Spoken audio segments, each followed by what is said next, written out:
देखिए सौरभ जी, बिना किसी किंतु परंतु के अमित शाह ने जिस तैयारी के साथ, जिस शक्ति के साथ और जिस सीक्वेंसिंग के साथ, क्योंकि कई बार आप कोई बात कह रहे होते हैं, अगर वो बहुत सलीके से चेन ऑफ इवेंट्स अगर नहीं दिखे तो कुछ बिखरा बिखरा सा, चितराया हुआ सा दिखता है। अमित शाह ने उस तरह से ये भाषण किया है लोकसभा में, जो एक एक व्यक्ति जो आज इसको सुन रहा होगा, जिसने भी आज संसद की एक कार्रवाई सुनी होगी, चूंकि बहुत पहले से प्रचारित था कि आज की जो बहस की शुरुआत है वो 12 बजे से गृह मंत्री अमित शाह करेंगे, तो ज्यादातर लोग सुन रहे होंगे। अलग अलग मैं देख रहा था, सोशल मीडिया पर भी लोग सुन रहे थे, इंडिया टीवी पर सुन रहे थे, सब जगह सुन रहे थे। सारे उनके मन के प्रश्न साफ हो गए होंगे, यानी उत्तर मिला, उत्तर तथ्यों के साथ मिला। जाहिर है, जब जो बोल रहा होता है तो तथ्य के ऊपर अपने तर्क चढ़ाता है और तर्क में ऊपर कुछ प्रतिमान गढ़ता है। वो सारी चीजें इतनी जबरदस्त थी, तो उसका जवाब अब कोई विपक्ष का नेता दे पाएगा, इसमें मुझे संदेह है। और मैं तो यूं हंसी मजाक में कह रहा हूं कि मोटा भाई थोड़ा हंसता मुस्कुराता भी रहता तो बड़ा शानदार नेता है।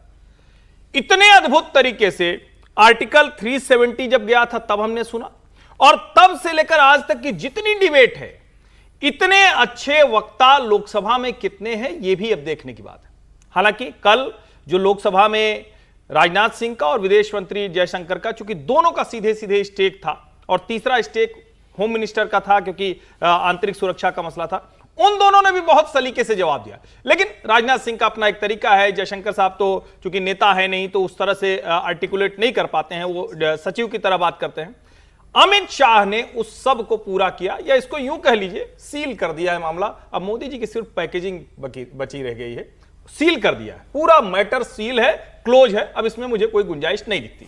कल जो सवाल उठाए गए थे खासकर कांग्रेस पार्टी की तरफ से गौरव गोगोई जो डेप्यूटी लीडर है लोकसभा में, उन्होंने शुरुआत की थी, फिर दीपेंद्र हुड्डा, प्रणीति शिंदे, उन्होंने अपनी बातें कही हैं।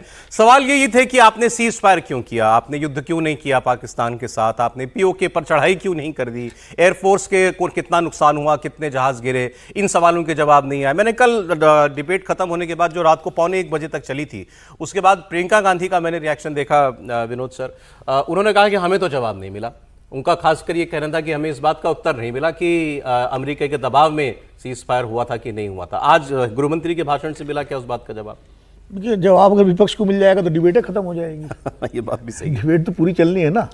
अभी देखिए, अमित शाह जी का भाषण मैंने पूरा तो नहीं सुना, थोड़ा जब देर से आया, लेकिन जितना सुना मुझे अच्छा लगा।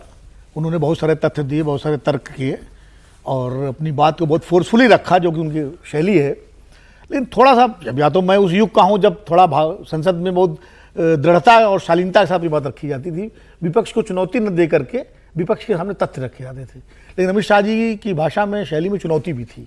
शायद आज ये न्यू नॉर्मल है आज का, वरना आडवाणी जी भी गृह मंत्री रहे, इसके पहले यशवंतराव चौहान भी रहे और भी गृह मंत्री रहे, लेकिन उन्होंने कभी विपक्ष को चुनौती नहीं दी। भाषा मतलब तथ्य रखे, तमाम डिबेट्स हुई।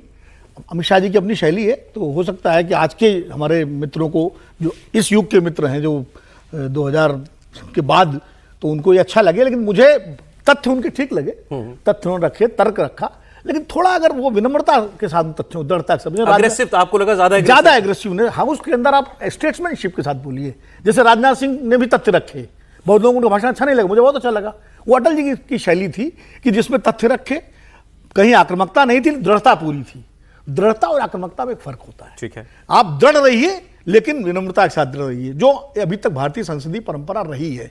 अब क्योंकि संसद का पूरा स्वरूप ही बदल गया है, अब अभी हो सकता है विपक्ष की तरफ से कोई ऐसे बोले, जैसे कल गौरव गोगोई भी बोल रहे थे, वो भी बहुत तथ्य रखे, आपने युद्ध क्यों नहीं किया, वो भी क्यों नहीं ले लिया, उसी तरह से बोल रहे थे। लेकिन विपक्ष से तो अपेक्षा की जाती है कि थोड़ा आक्रामक बोले, लेकिन सत्ता पक्ष आमतौर पर जो है। लेकिन मैं ये मानूंगा कि अमित शाह जी जब भी बोलते हैं, मैं उनकी इस बात के लिए तारीफ करूंगा कि उनके भाषणों में तथ्य और तर्क होता है। ये मैं एक बात जरूर है, जैसे अब जो कल शिवसेना के सांसद ने सवाल उठाया था क्रिकेट वाला, उसका उन्होंने जिक्र नहीं किया। ओवैसी ने भी ये बात उठाई थी, ओवैसी ने भी उठाई थी कि भाई मैं तो व्यक्तिगत मेरी राय तो है कि क्रिकेट खेल रहे हैं तो खेल रहे हैं, लेकिन एक सवाल है ये कि भाई जब हम क्रिकेट के खिलाफ हैं पाकिस्तान तो क्रिकेट क्यों खेल रहे हैं, उस पर उनका ये एक विषय जरूर है इस पर। नहीं ये भी विषय है। व्यक्तिगत मेरी राय है किसी कीमत पे क्रिकेट नहीं होना चाहिए, लेकिन गृह मंत्री ऑपरेशन सिंदूर के बीच में उसका जवाब देंगे ये तो उम्मीद नहीं हो सकती। अच्छा, जो आपने कहा चुनौती दी उन्होंने विपक्ष को, चुनौती इस बात पर दी कि आपने 26/11 के बाद क्या किया था,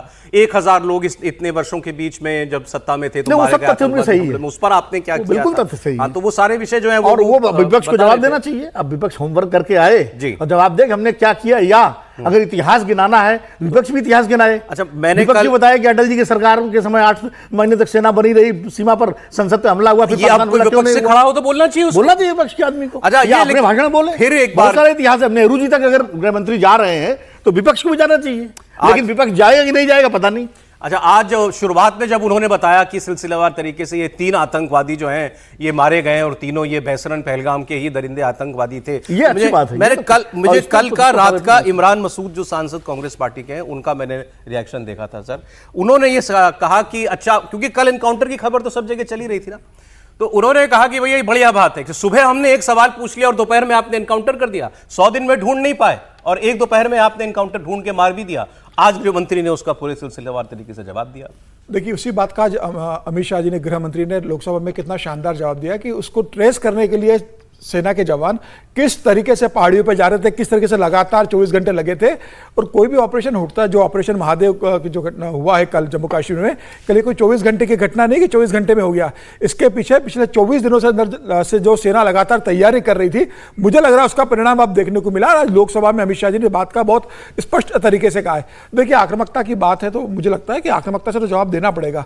आज सोशल मीडिया का जमाना, और जिस तरीके से लगातार विपक्ष भ्रम डालने की स्थिति कर रहा था, लगातार कहता कि सरकार ने ये नहीं किया, सरकार ने वो नहीं किया, तो जब आपके पास सच्चाई हो, जब आपके पास तथ्य हो, जब आपके पास ईमानदारी से किया हुआ काम हो, तो आपको बहुत आक्रामकता से बताना पड़ता है कि भाई, और चुनौती भी देना पड़ती है कि हमने ये किया है, आप जो जो प्रश्न हमसे पूछ रहे हैं उसका पूरा जवाब हम आपको दे रहे हैं। और जिस तरीके से कल राजनाथ सिंह ने लोकसभा के अंदर लगभग 1 घंटे का जवाब दिया, जिस तरीके से जयशंकर ने लगभग 1 घंटे का जवाब दिया, आज अमित शाह जी ने जवाब दिया, मुझे लग रहा है इन तीनों के भाषण में के बाद ऐसा कोई प्रश्न नहीं है जिसका जवाब विपक्ष को नहीं मिला या देश को नहीं मिला हो।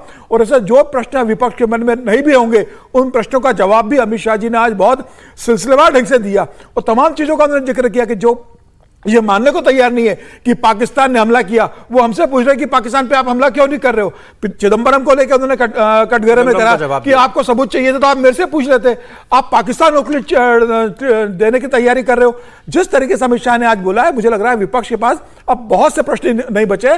और विपक्ष के लिए एक सबक भी है कि जब आप किसी विषय पर चर्चा के लिए सत्ता पक्ष को आमंत्रित करते हो तो बहुत बेहतर तरीके से होमवर्क करके आइए, बहुत रिसर्च करके आइए। कुछ पर्सनल रिमार्क्स भी थे।